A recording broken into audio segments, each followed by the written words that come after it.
Hello, my name is Kayla, and I will be presenting my final case study for the course Foundations of Morality. I'm really excited about this, so let's get right into it. Um, I did a simulation with a close relative of mine who is the counselee or patient, and I was the counselor, much like the role playing we did during class, except the counselee did tell me her real life problems, and I acted in a professional manner. And this entire um, simulation took well over an hour, and we did it via FaceTime. So I kind of wanted to paraphrase it. So here we have my counselee, who is a close relative of mine, but for the sake of the case study, this individual's identity will remain anonymous and will be referred to as Eve. My background information is that Eve is a 22-year-old single mom who lives at her parents' house, and the father does not help with the baby.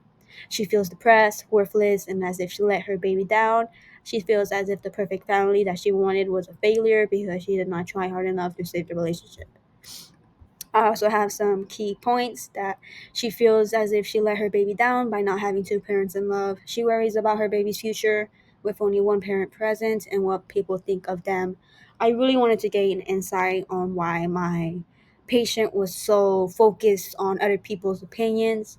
So I did some probing, and I asked, well, what makes you think by your baby having one parent, they're going to have so much negative feedback on them? And she mentioned an event that happened where her grandma called her son a bastard child for only having one parent, and this kind of reinforced that idea on her. And when I heard this, I resonated with my client or patient, and I did tell her that I feel deeply for her and I'm sorry that she had to experience this, and kind of reinstated that, this is a judgment free place and that our goal is to work on these issues together. Um, so, that being said, there were some fallacies that I did find, and the guiding virtues to those. As you are a professional or very a doctorate level philosopher, um, I don't really expect to need to explain this to you, but I will explain why I chose these. I think with dutiful worrying and awfulizing, they're very interconnected. So she really says the word, I worry about my child's future, I worried about what they're being said, and I worried that I failed him. Same with awfulizing, she very awfulizes the idea of being a single parent, and it's kind of like being a causation for her child's failure, even though the child has not even been an adult or even had a like coherent like thought. With oversimplifying reality, she does this because, in her idea, if you don't have a perfect family or if you don't have like two loving parents, then you fail your child. Your child has no future, and that's a very narrow way to view that. With demanding perfection, I also used some probing within this. I really wanted to gain insight on what my client or patient felt was perfect, like what she thought a perfect family was, because that's something that she kind of really revolved herself around. And with that, um, she said that to her, ever since she was a little girl, she always wanted to have the perfect family, which is like the fairy tale: two loving parents and a loving child, and somewhere in the suburb with like a white picketed fence. Um, and with this, I also really wanted to gain insight, or I really focused on her words. She used a lot of words kind of based with rumination, like I must, or I want, or stuff like that. And I kind of told her, like, will you say that you are demanding this sort of perfection? And that's where my client kind of got the aha moment. And she was like, yes, that. I demand to have a perfect family. Ever since I was a little kid, this idea has been brought into my head. And now I just demand to have that perfect life, demand to have that perfect family for me, my husband, and my child, which is something that she does not have. Um, with this, I also provided some more philosophies. I'll go more into depth with these, but as of now, I want to focus on stoicism, which is control what you can and don't worry about what you can't. For dutiful worrying, I use this anecdote and I added kind of like what it meant to me, which to me it kind of means that don't worry about like anything right now. Like if you are so worried about something, use it for good use. To put action into it. Don't just sit around and ruminate on yourself. And if you don't know what ruminate is, it's basically like a depressive state where you kind of, to me, it's like you dig a bigger hole. Like there's no solution. Um, and then with awfulness, I use this quote as well, or antidote, and I use these antidotes from the New Rational Therapy by Ellen D. Cohen.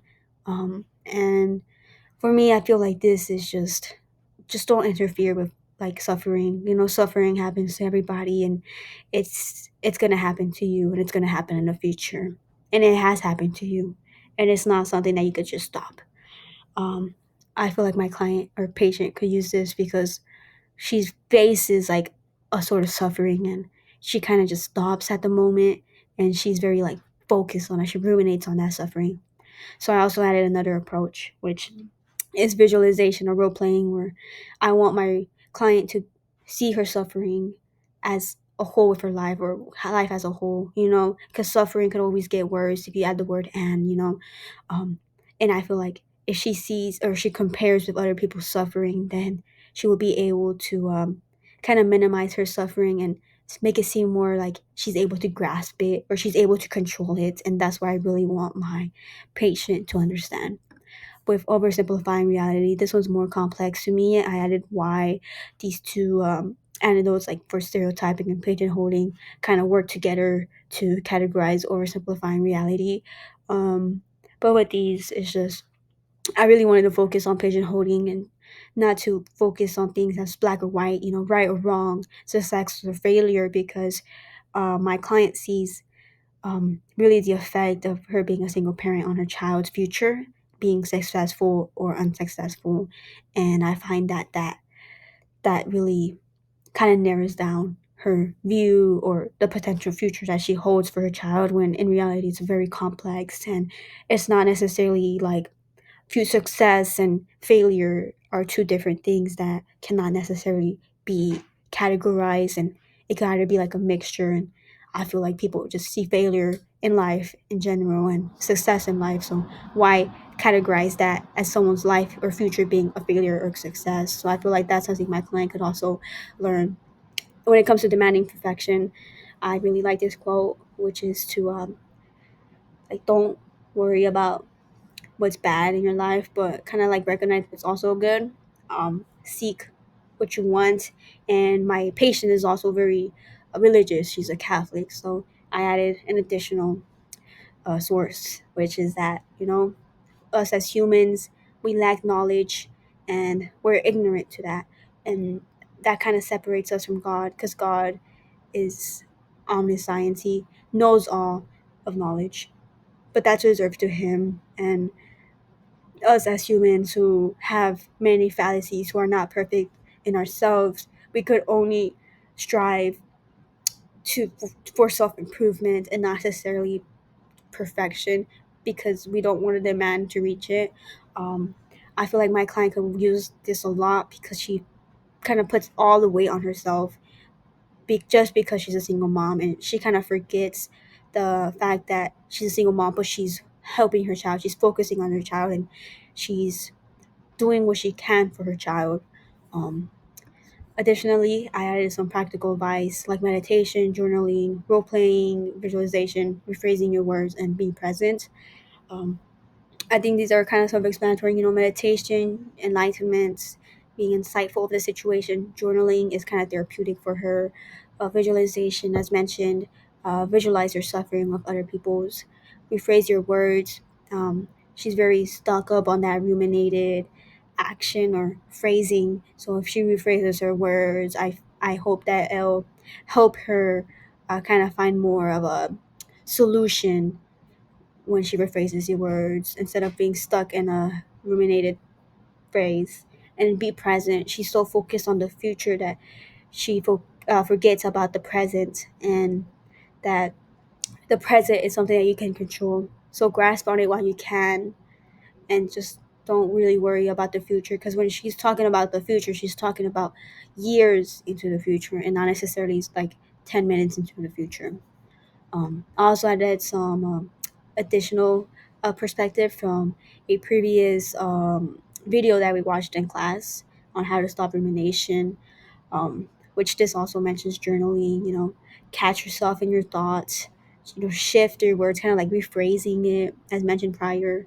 No walk statements, choose a specific event, no thinking of action, no self labels, you know, phrase everything as a behavior. I made a mistake, I did my best. And if you point out a negative encounter, balance it out with two positives, because with my client or patient, she focuses so much on her failures that she forgets her successes. And I think that that's something that she could really benefit on, is focusing on what she did good and not necessarily on what happened or what was bad in her life. And then I just have my bibliography with a lovely picture of my cat. um, I also wanted to make this time to kind of express how I really appreciated being able to use what I learned in this class and kind of add it into a real life scenario with someone who I know personally. Um, it was very interesting, and I feel like I really grew when it came to my counseling and how I approach topics. Um, I really wish I had more time to go more in depth, but I already ran out of time. So I just want to say thank you for this experience, and thank you for letting me learn in your class. And I hope to see or learn more philosophy in the future.